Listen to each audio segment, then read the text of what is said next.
So this is the Women in Tech panel coming up. So our able moderator for this panel is Dr. Bood Su, who is the chair of the School of Computing and Design at CSUMB. And Bood is the only female faculty in the School of Computing and Design. Is that correct? In full-time faculty. We have multiple degree programs, so I would say for computer science. For computer science, okay, fair enough. So this is a topic that is very near and dear to her heart. So let me turn it over to Bood and our wonderful panel. Thank you very much. Let's give them a warm welcome.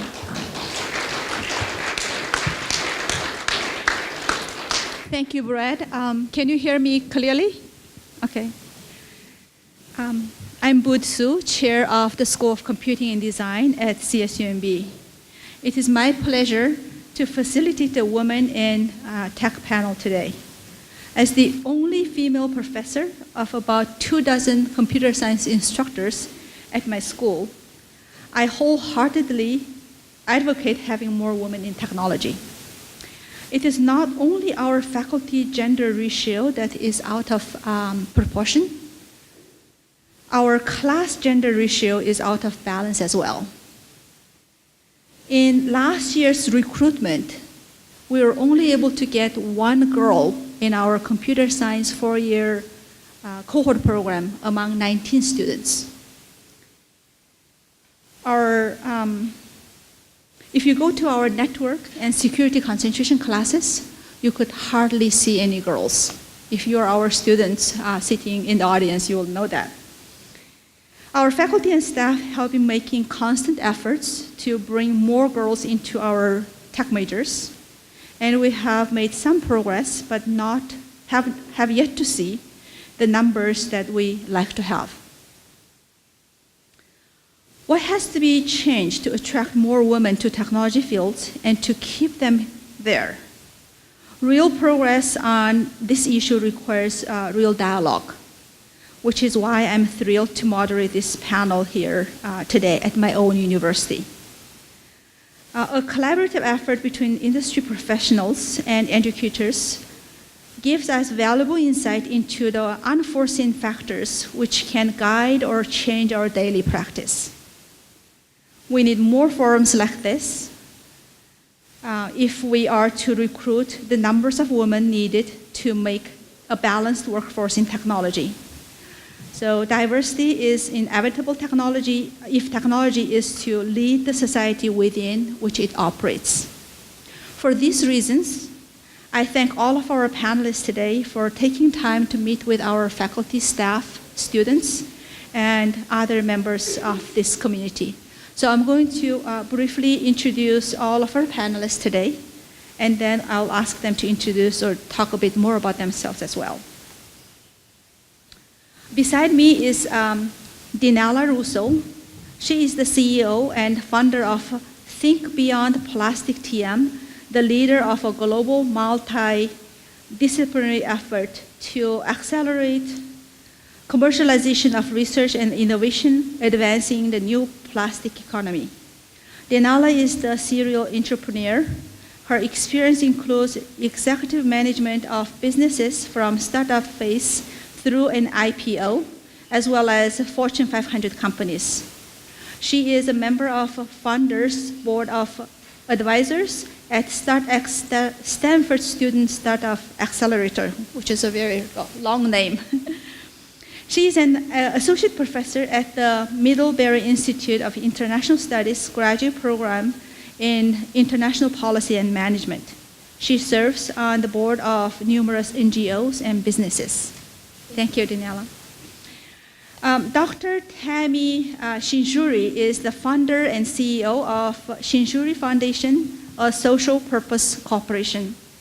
She has more than 20 years experience starting new business ventures, raising capital funds from grants, sponsorships, investments, direct marketing, and sales.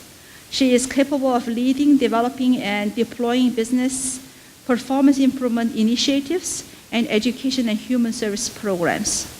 She is uniquely poised to research, develop, and implement innovative learning technology systems. And our third panelist is Maria Rivera. She has been enjoying her dream job at Salesforce in San Francisco as a software engineer. She is passionate about computer science education and aspires to inspire and help young students pursue a career in computer science, in the field of computer science. On May 2016, she earned her bachelor's degree in computer science with an emphasis on software engineering from CSUMB. She was in the first cohort of our CSE3 program, which allowed her to obtain the Bachelor's of Science in Computer Science degree in 3 years. Next, can each of our panelists talk a bit more about who you are and your career path? So we'll start with that. And I have a few questions, and it will be really helpful if we start collecting questions from our audience. Yikes, I get to go first. Well, thank you all for coming here. I hope I don't bore you to tears with my story, but I'll share it anyway since I was invited. My story in tech started about 30 years ago, which makes me officially a dinosaur looking at the average age here of who is in the room. And it started at Xerox. Xerox at that time was turning into a company away from a copier company into a digital company. And some of you who are about my age will remember there was an X with a digitized corner. So that was their attempt to become a digital company. And I had the incredible opportunity to learn about the first telecopiers. The faxes, before they were called faxes, were called telecopiers. Electronic typewriters, desktop publishing machines, and computers running CP/M operating system. So that made me the only person in Eastern Europe knowing how to use this technology. And over the next several years, I became a de facto expert and started running the sales of all of these computer systems. So Xerox Eastern Europe was what I did. That launched me in my tech career. Turns out I love tinkering with computers, love tinkering with operating systems. I came to the United States. I joined Xerox PARC, which is Palo Alto Research Center, where I took to market the technology for natural language analysis, which is basically your search in every browser today. It was a fantastic time to be in Silicon Valley. It was the 90s and the early 2000s. And I was fortunate enough to be on the starting board of several companies. One of them was called InfoSeek, one of the first search engines at the time with Yahoo and Lycos and Alta Vista. And then at Sun Microsystems, I launched a network of dedicated servers called Managed Networks. So it was an incredible experience. I wouldn't change it for the world. It gave me the opportunity to learn. I have to stop. She's telling me to stop. To learn about tech, to learn about what it's like to be a woman and a mother and a professional and an executive in tech. And I'd be happy to share more. Hi, everyone. Thank you all for coming. Let me start off by giving you guys a little more background on myself. I was born in Mexico. My parents brought me here at a very young age. You know, their dream has always been to see myself and my siblings prepare ourselves. Is this better? Yeah. That's good? Okay. So, yeah, my parents brought us here with hopes that my siblings and I would all prepare ourselves. So how I got into technology, I did not grow up with technology. I actually did not even know what computer science was until my senior year of high school. It so happened that Satya and Melvin, some of the faculty of the CSN3 program, were presenting at my high school, and that's where I first learned what it was. And the reason why I decided to join and what has really stuck with me all these years is the way Melvin emphasized the impact and change you can make on your community through computer science. So I was pretty much sold. I joined the program, and it was not easy. I was with peers who had been doing this since they were kids. Like, it all seemed so natural to them. And for me, I had to push myself a lot more. I had a lot of late night study sessions, you know. And whenever I felt like giving up, I always kept my parents in mind and how hard they worked to give me this opportunity. So I pushed through it, and I ended up getting an internship with Salesforce, the company I work for now. And having been with them for about 2 years now, the reason why I joined still holds true to me. I have been able to apply my time and skills to my community and causes that I care about. And one of the causes that I really care about, and the biggest issue, in my opinion, in the industry, is the huge gap of women in the industry. I was reading an article that said only 12% of women are engineers, and that is just, that's crazy. That's not acceptable. And, this is why I'm here. I want to clear up the misconceptions there are about the field and help more women join the field, because we really need to increase that percentage. Okay, I'd like to say thank you for having me here, Dr. Tamay Shinshiri. And I'd have to say my first entry into my career was the day I was born. And I have been passionate about being an educator since. So that brings me to when I actually became involved in technology. That actually happened maybe 25, 30 years ago when I graduated with my engineering degree. So a little background about me is I'm really passionate about education and how we can move the human consciousness to the next level of evolution in terms of our human capability. And one thing I want to say about that is that everything that I have been doing since the date of my birth and everything I've been doing in my career has led me to being here today and sharing more about what we need to do as a global community in order to actually deliver consciousness to a new level of education through experiential ecology. And so that's the focus. I'm an engineer by trade. I'm also an educator, and I am focused on education and technology and how do we use technology to improve the human condition. Thank you. This next question is really for Dinella and Tammy. You both have over 20 years of career experience in high tech as an executive. Could you share your thoughts on the expectations of a woman aiming for a tech executive career path?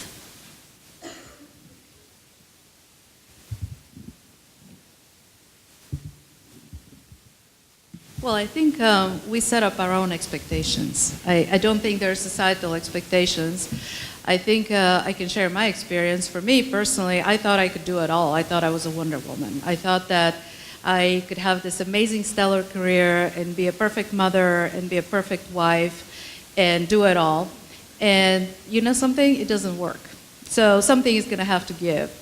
I think till today, I'm surrounded by women of my generation and younger women who are attempting to do it the same way. And I think that it's a difficult thing to do. I think as a friend of mine says, you can have everything in life, only not at once. And I wish somebody had told me that at the time. The previous panel, Lori Koster was telling a story about how her son went to school wearing his, swim shorts. I used to send my daughter to school trying to do these darn Girl Scout patches and sew them in and everything, and I just couldn't do it. I couldn't bake cookies. I couldn't sew for the life of me. I couldn't do any of the normal things those moms that were hanging around in front of the schools did, and I felt down on myself all the time.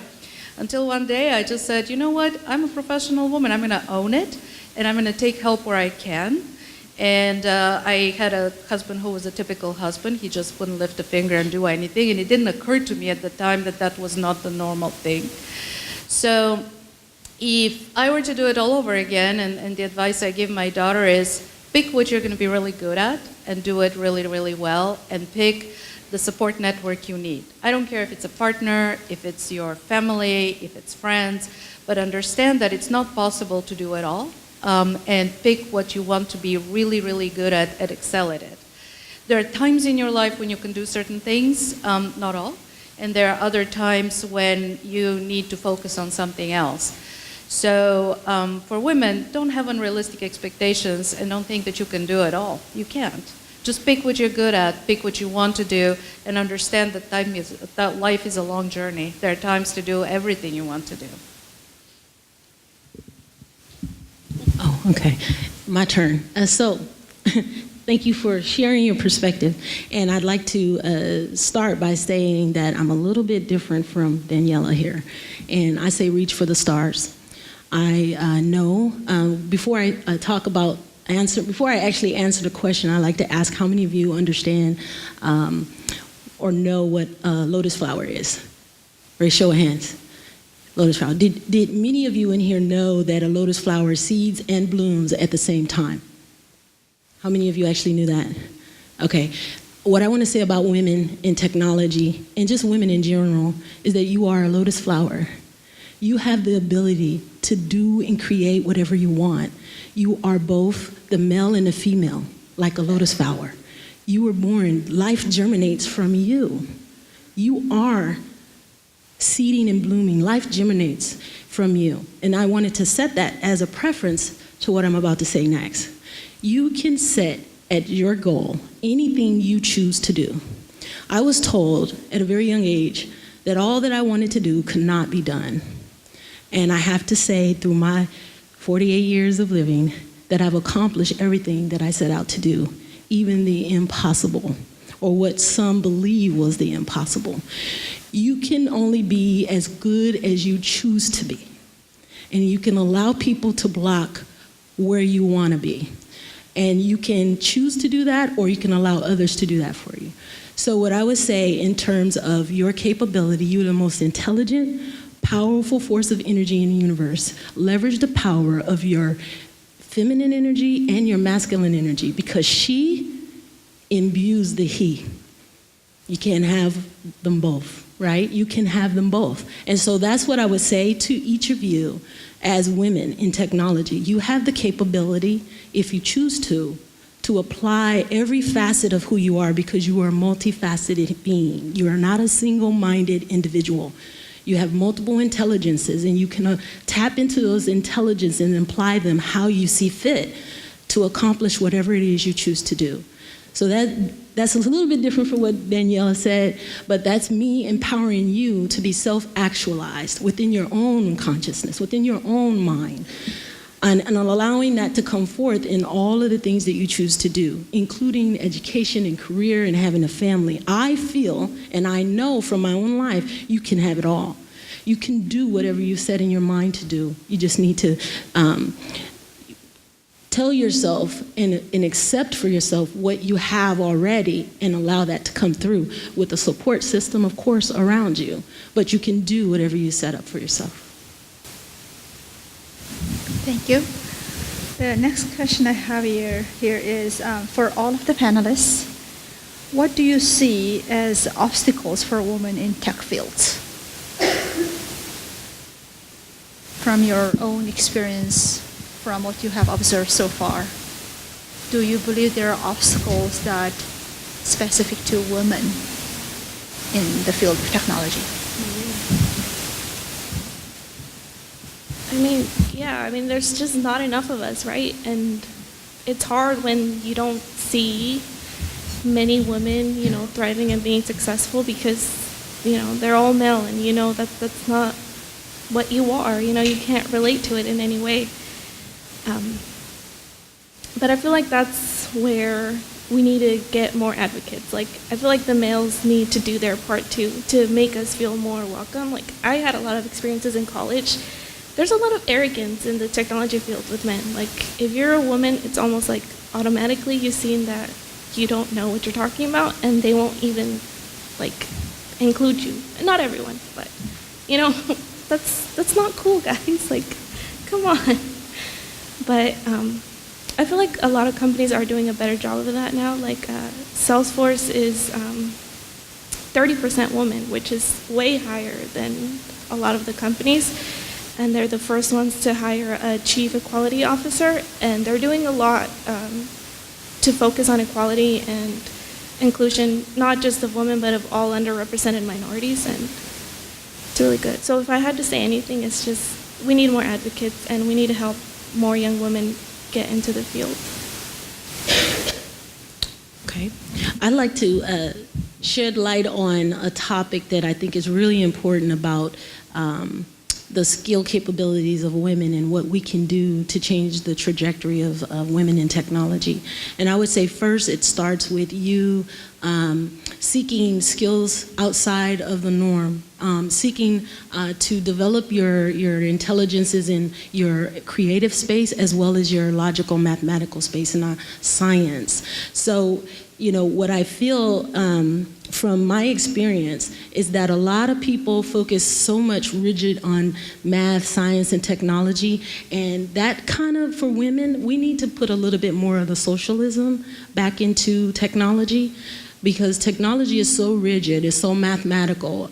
And in order for us as women, because we are loving individuals, we're nurturing individuals, I feel that we need to have more of a balance in technology and bring creativity back into it. For example, I'll use Apple iPhone as an example. With the iPhone, that brought in technology combined with design, which is the creative space. I feel that technology is so rigid that it keeps women from wanting to choose it as a field. And we have to get back into the experiential aspect of life and allowing women to see how technology applies to their life and not just going into it for a particular amount of money or for being very rigid and mathematical and scientific. So I think it needs to have more balance, and we need to develop ourselves in all of the areas, including math, science, technology, engineering, as well as our creative space, which is arts and social skills as well. And so if we develop programs and give women an idea to actually apply those things in how it relates to their lives, they'll be able to see how it actually applies and want to get into the field more. So I actually don't know why women are underrepresented in tech and sciences and in computer science in particular, and I've been wondering about this myself, because how many of you watched Hidden Figures? How many of you have seen that movie? All right, a few of you. Some of the very first women programmers in NASA were women, black women at that. They were awesome. They were kick-ass women who were so good at what they did, who were absolute brilliant scientists, it turned out. They didn't know they had an aptitude for this. They developed it over time. So why is it that at that time in the 60s, it was possible for a group of women to own that space and to be so good and so competent and so impressive? And why are we struggling with this now? I don't get it. In my entire professional career, I've been surrounded by women in position of leadership, scientific leadership as well, that have amazed me. Russian women have an amazing career opportunities for women. This picture, by the way, in the back, do you know where this comes from? This came from a poster after the Second World War, a Russian poster. And the symbolism of this is, women are awesome, we can do everything. And because I come from a communist country where I was raised to believe that women can do everything except use the same bathroom as men do, I look at this and I say, this is us. There is nothing that is different with us with regards to our brain function, our capacity to reason, to be a scientist or to be a mathematician. There is nothing that prevents us from doing this. So my only conclusion as somebody who has spanned two societies is that it's cultural. And what I was wondering is, coming back from Eastern Europe and from a communist country and making a career in Silicon Valley, when I'm sitting next to this guy next to me who works for me, and he has only seen a mom who bakes cookies at home, and his wife stays home and takes care of the baby, and he goes to work, who does he see in me? Does he see a woman like his wife and his mom, or does he see an executive and a professional? And I wonder whether this is the problem. I wonder how much of it is cultural, how much of it is what society expects women to be and behave as. And I'm sure you can testify to this. I'm sure you experience the same thing. Yeah, thank you. And what you said reminded me of my own path as well. Growing up, I grew up with 2 brothers and 5 cousins. All of them are boys. So I grew up playing all of boys' toys, right? And I wonder whether those kind of experiences really made me interested in more STEM areas. I was really good at math and science. So the issue we're talking here is really more than just education in school, right? It's a much broader social issue. So my next question is related to what do you think as a society, as a mom, as a sister, as an aunt, that we should be doing at home to encourage more girls into going into technology? Any thoughts? Is that specifically for the home or just as a society as a whole? Are you asking us to be very specific with? I think both. Okay. Yeah. Well, I have a little flavor on that one. What we're doing at Shinshiri Foundation is groundbreaking. It is going to be, we like to consider ourselves trailblazers in what we do, and that is introducing a new type of educational program that helps children and adults understand experiential ecology. And what that means is that your life is your life. Your life is your life when you're at home, when you're at school, when you're at work. It's not going to change. And understanding how your life and the fabric of society and your place in it, how you play a role in it, that is not being taught in our educational system, not even at the K level, K through 12 level, or post-secondary education. It's so mechanical, our educational systems. And so what we're doing is, as an institution of higher learning, is creating what we call a symbiotic educational platform that allows for that experiential ecology to actually unfold, and integrating educational programs into the fabric of our lives so that we can actually experience it as a part of the learning experience. That means getting real jobs while you're in school and working with employers while you're in your degree program, not afterwards when you get an internship. That's only one aspect of it. So we're looking at swimming upstream like the salmon and really challenging our culture and our society to shift from this one way of thinking of how we should educate and empower ourselves, and thinking differently than what we've been traditionally accustomed to.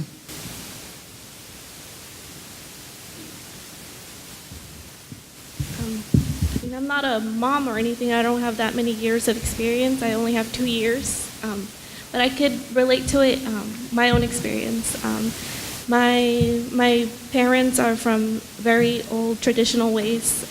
They only went up to 2nd grade, so they don't really know much about technology at all.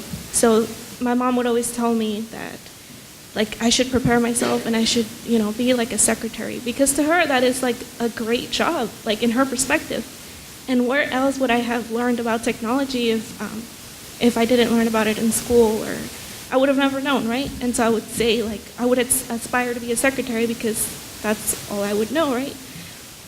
So I think it's really important to start younger, because not everyone grows up with technology. I didn't have a computer, I didn't have a phone, I would have never learned about it. And we forget about that. We think it's so common now, it's not. And I think we need to target younger kids and add more classes about technology, because I didn't have any, and I still think there's some schools that don't. So if we really want to increase it, let's start it at a younger age and just get them exposed to it. I'm sort of with Maria on this one. I think that I worry when, as a society, we make special places for women to thrive. I think women need to thrive as part of a general society in competition with everybody else. I think gender has nothing to do with it. I don't think we should make special allowances for this. I do think, however, that role models are really important. And as a society, and maybe because I'm older, but I think about this a lot. I think about who we put on a pedestal. I think about who we celebrate. And I think I'd love to see, as a society, our ability to celebrate amazing women who have accomplished things that are, notable and important. I'd like to see the next Marie Curie. I'd like to see the next amazing woman scientist celebrated. I want to see Valentina Tereshkova And I'd like to see them being put on a pedestal in a way that all the world would see.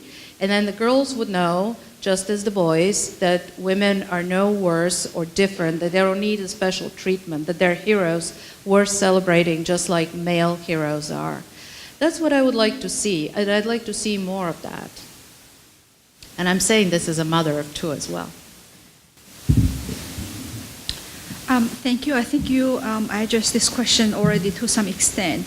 This question from audience is asking when in a woman's life do you feel exposure to tech and mentorship is the most critical, beneficial, and impactful? I think we addressed this to some degree, but coming back to role models, what Daniela just said about societal-wide, what we can do and what we should be doing moving forward. But it's probably not that fast, right, to get to that scale.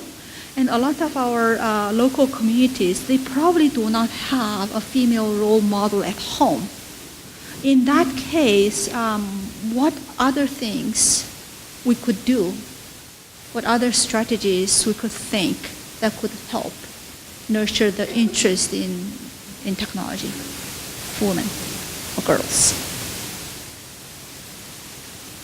It's probably a hard question, huh? It's a hard question. Yes, yeah, that's a loaded question.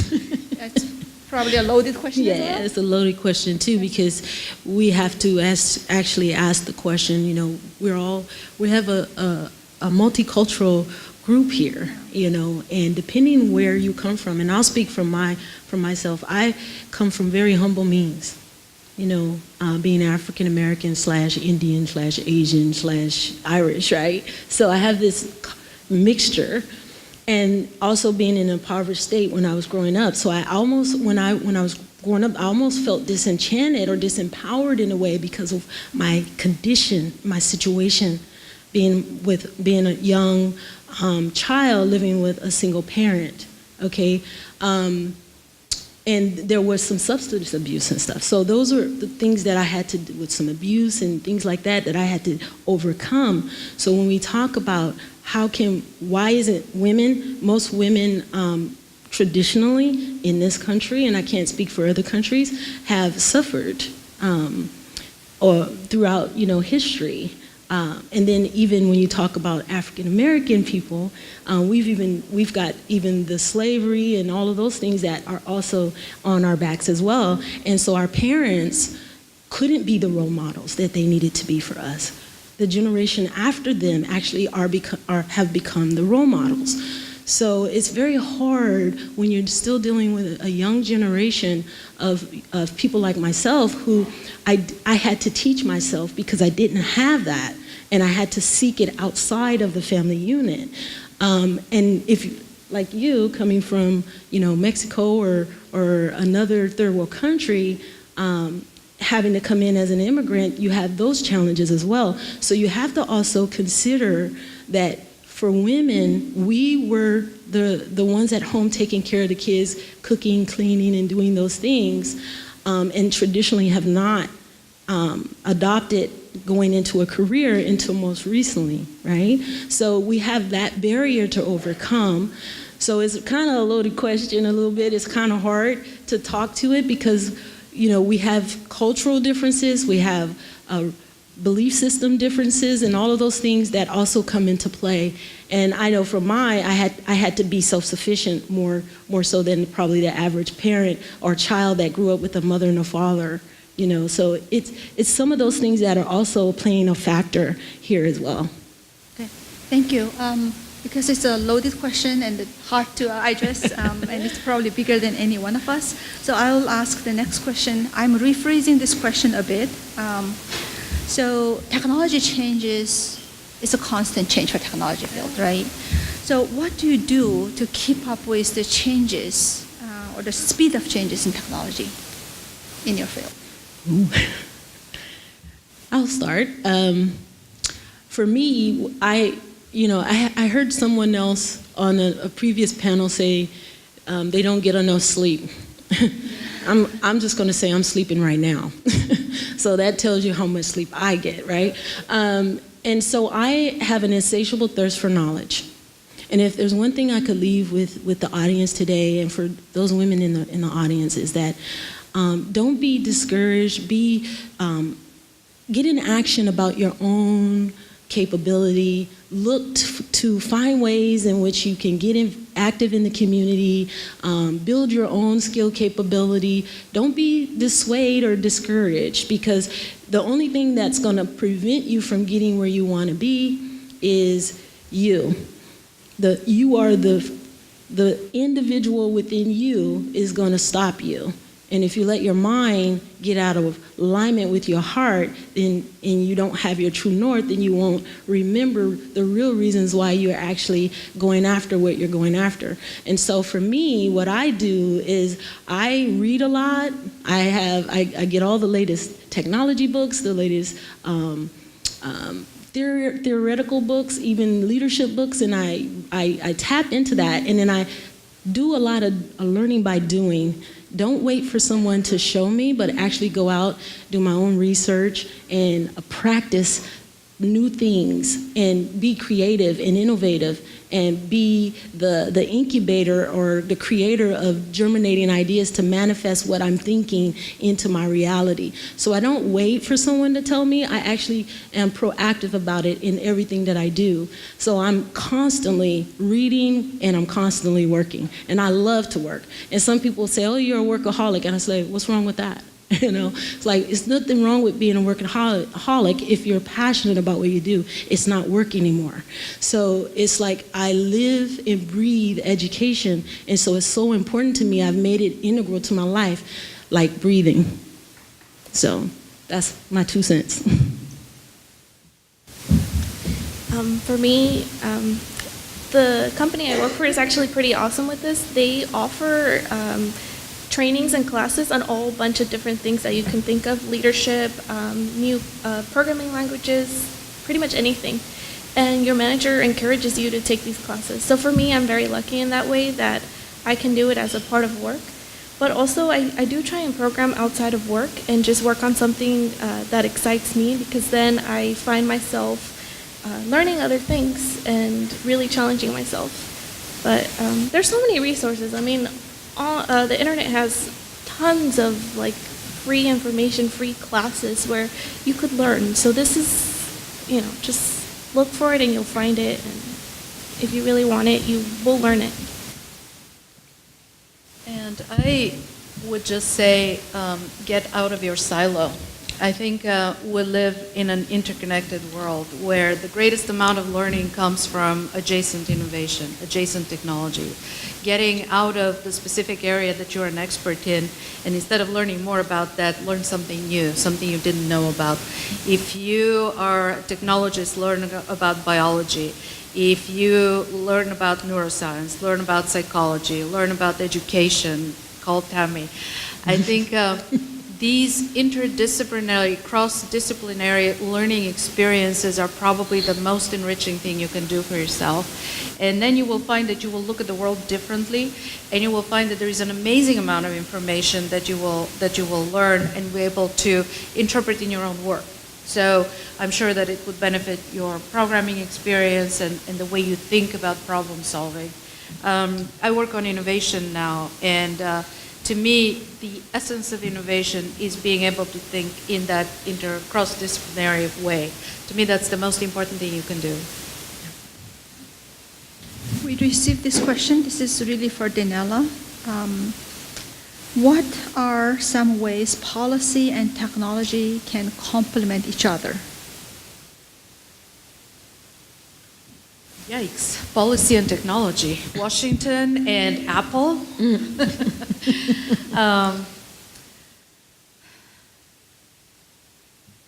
I think a policy can enable or can impede technological innovation.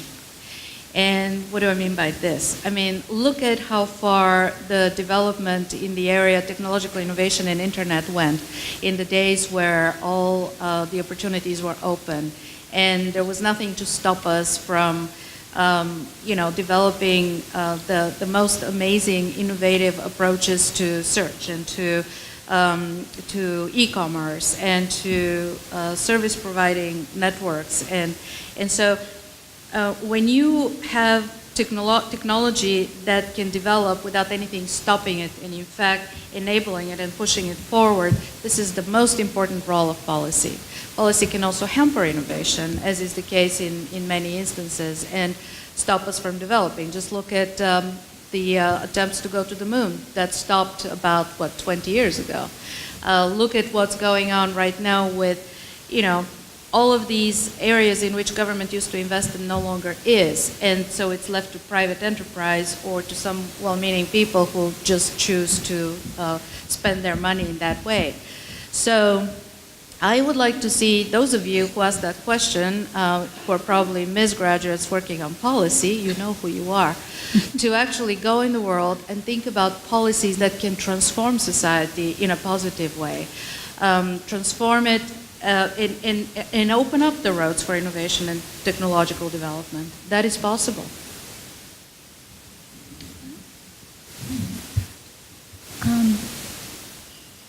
The media often presents software developers as people who work alone in dark cubicles with only Red Bull and pizza for a company. That's not true. In reality, most software developers spend plenty of face time with their peers, business people, and customers. What can be done to give young women a more accurate picture of life as a software engineer? This question is from one of our faculty. I mean, that's just not true, right? Like, it's just not. But I know that stereotype, like, so many people believe it, and it's just not true. And I feel like it's because how else would you know what an engineer does or what they look like, I guess. And I think what we can do is have more programs that actually take you to the industry and you can experience it firsthand. Like Salesforce holds a lot of field trips from starting from girls from high school, or programs like Technovation and Girls Who Code. We have a lot of field trips on a regular basis. We have this program, Women in Technology, that holds these. And I feel like if younger girls get more involved in this, and then they could see that you're not just going to be this person who never talks to anyone and you're just like there all by yourself, because you're not. And also another thing is we should show women that being in the computer science field doesn't mean it's just you're going to be an engineer. There's so many other opportunities that you can do if you're more visual. You can be a designer. If you like to talk to people, you can be an evangelist. And I know I didn't know about these things. So just get out of that stereotype and see what else is out there. Yeah, for me, I'll say when I first got into technology, I came in by way of mechanical engineering, and I went from deciding whether I was going to be a mathematician versus electrical engineering versus chemical engineering. So there's so many different pathways to engineering, and I actually ultimately ended up in software engineering / ed tech.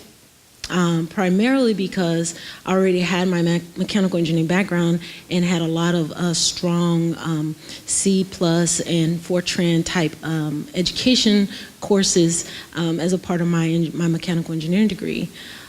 So what I would say for women in the field in mitigating the stereotype is that it's not just software engineering. You can come to software engineering from so many different other fields.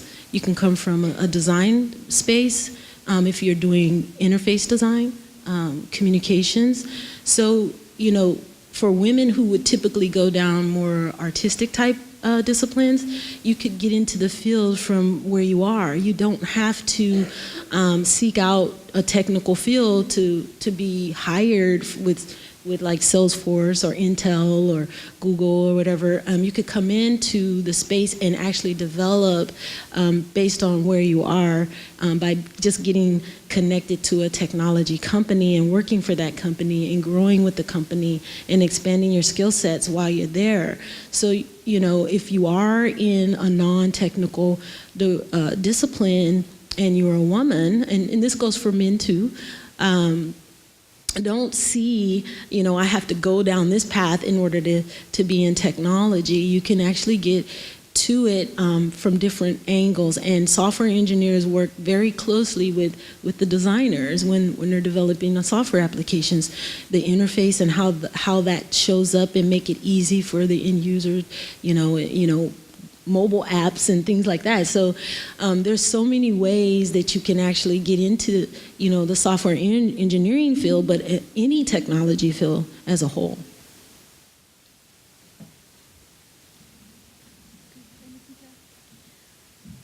No, I just keep thinking as we have this conversation about stereotypes and how embedded they are in how we think about all that.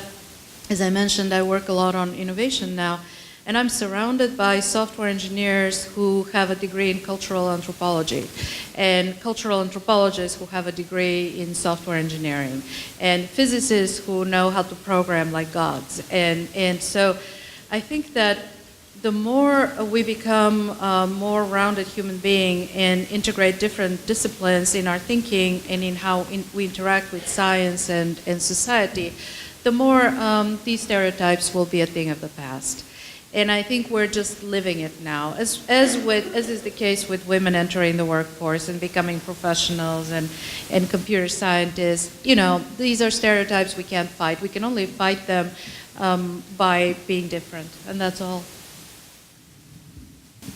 Thank you. What aspects of your job that you enjoy the most?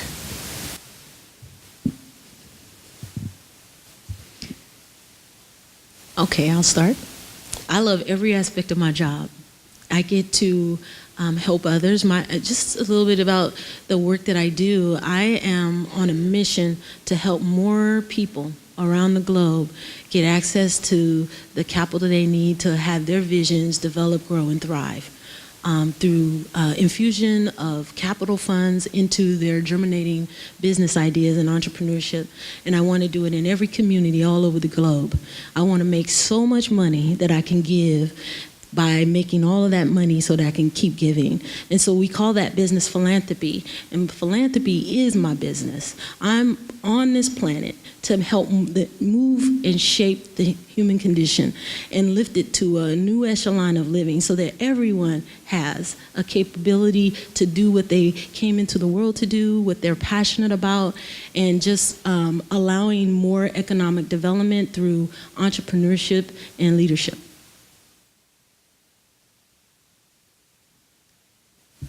For me, I love solving the problems that I get on a day-to-day basis. When I was in college, I actually hated it, and whenever I would get stuck with a problem, I would doubt myself and be like, why am I even doing this? Am I even right for this? But now I'm learning that is what computer science is all about. It's about solving those problems and learning new ways, using your skills to solve them, and to see the bigger picture. Why are you solving this problem? Who is it going to affect? And what I really like about my team at Salesforce is we get to see the customers who use our product, and that's just great because it puts it all into perspective why you're even doing it in the first place. And more in Salesforce specific, they allow you to give back to your community a lot. They actually allow you to do 56 hours every year in community service, and they give you time to do your own project, whether if it's for yourself or for a nonprofit. And I love that. That's why I do it. I have to echo that. I love the problem-solving part of what I do on a daily basis.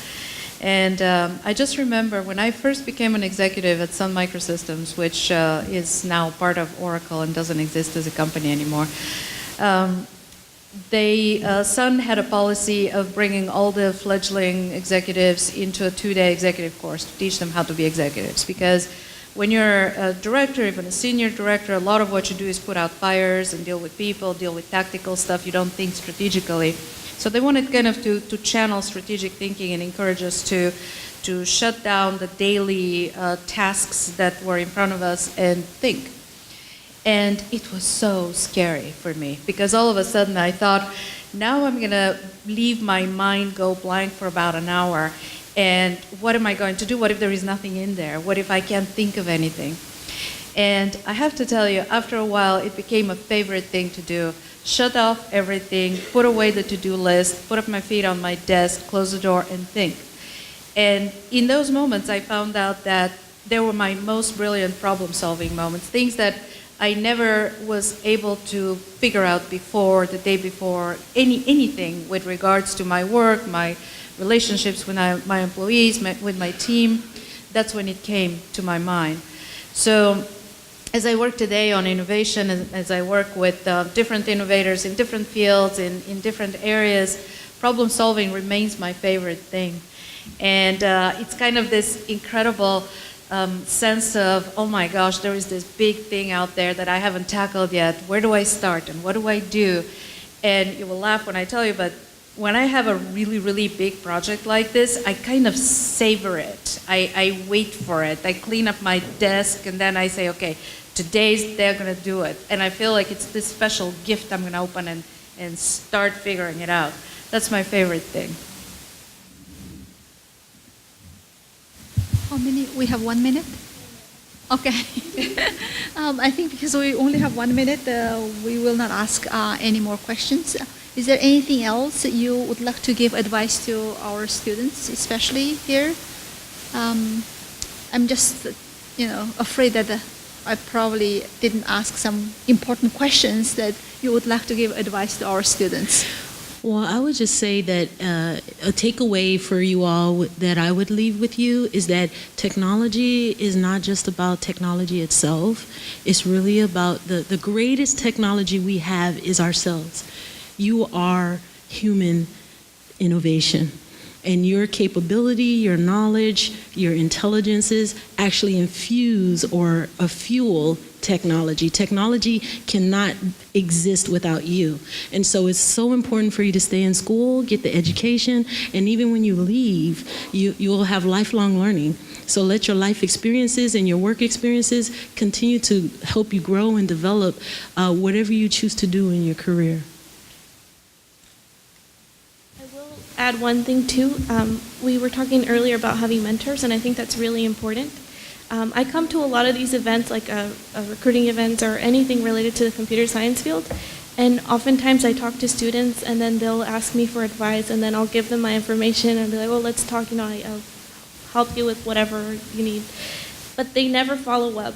So I would say follow up with that resource, because we all want to help. I mean, I want to help you guys, but I can't do that if you guys don't follow up. I just wanted to say that.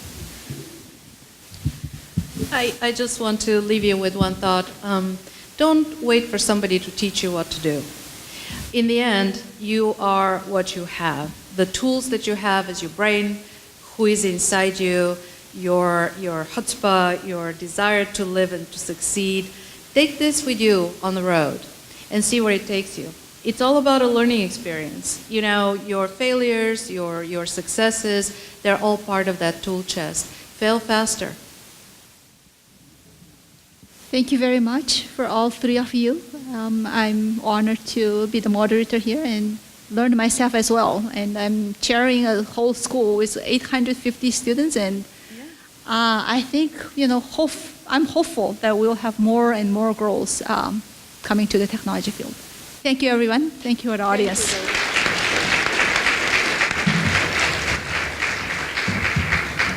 Superb. Thank you again, Bood and the panel. That was wonderful. Good job.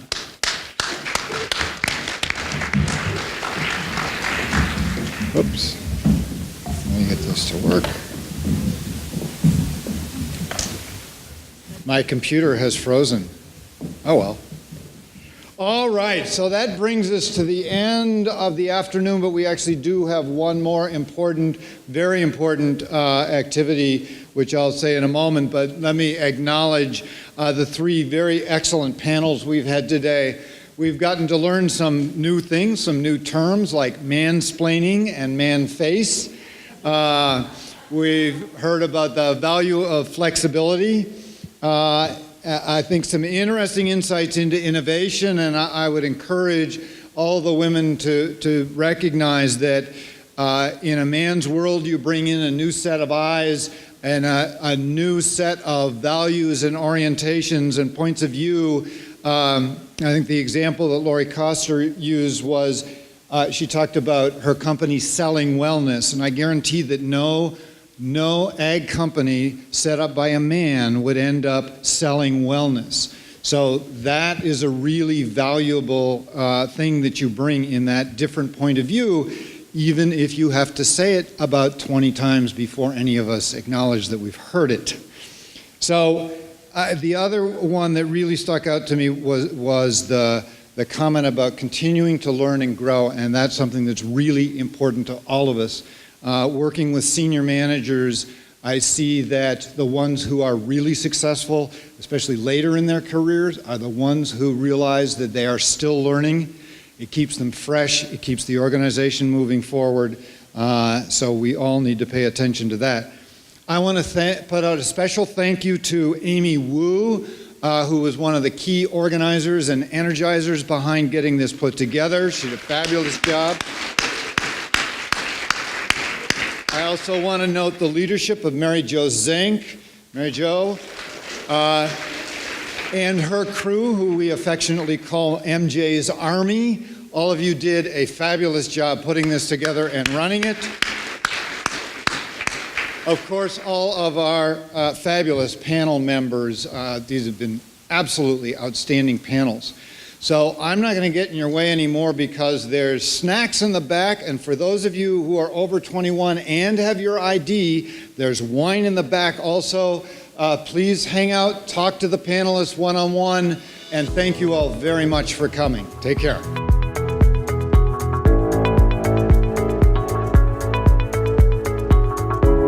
It was really great to see so many thriving women in both the ag and the tech field, in not just in our community, but across the region and across California. So that was really empowering. And it's just so great to see that so many women are really interested and inspired to be mentors and to be advisors for, students that are trying to break into the field or really don't know much about the field and want to learn more and just be surrounded by an inspiring and encouraging woman. I would absolutely attend another event hosted by IIED.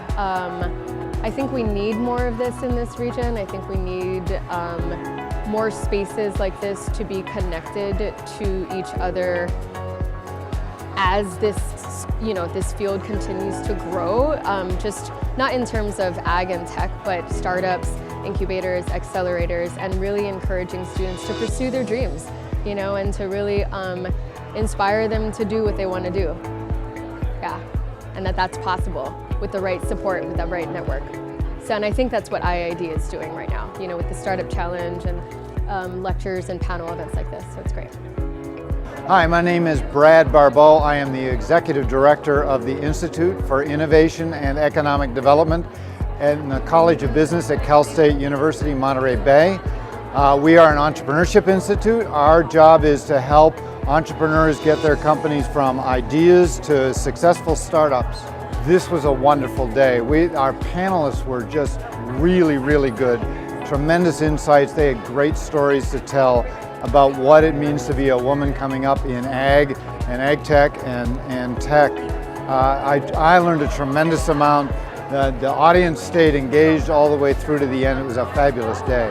So we run many events through the year, including we have a startup hackathon in the fall, we have a startup weekend we run in the winter, and then the next thing we're going to do is the Startup Challenge New Venture Competition that's open to any entrepreneur in the area who is starting a business to enter and win cash prizes and get help in getting your business started.